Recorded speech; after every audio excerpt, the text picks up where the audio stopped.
So my name's Kelli Evans of Evans Farming, and this is my husband.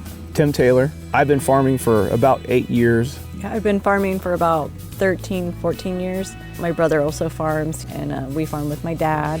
He's been farming since he was 25. And we have a 6-year-old son and a 3-year-old daughter. Yes. So that makes it a lot of fun too. Yeah. So we farm mainly, I would say, almonds and rice as our two main commodities. So very different commodity structure. Almonds in particular, almonds in particular, you know, they're a full year deal. They're not like rice. They're not like a lot of crops that you plant every year and then you have an off time.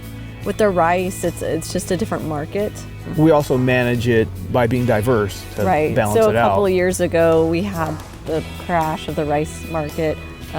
Most banks were pretty much laughing at people if they walked in and wanted an operating loan on rice. You know, for us, with Farm Credit West, they're like, yeah, no biggie, you know, here's, you know, do your balance statement, because we had our almonds and other commodities to offset that. So we still had that income. We have one project, it's a development loan, but it's with Farm Service Agency, so FSA, and Farm Credit was able to step down as the primary and put on the secondary so we could get that loan. Farm Credit is really good about working with the customers on being able to do that. I personally have had loans there since the beginning.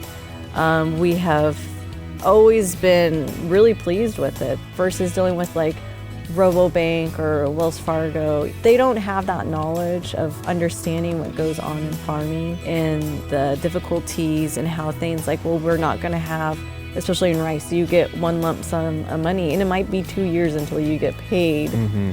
And they don't understand that process. So with Farm Credit, you know, they really take the time to understand what's going on a farming operation and understand how it works. So for our farm, you know, I love it. I get to see my brother every day. I get to see my dad every day. I get to see my husband every day and spend a lot of quality time with them.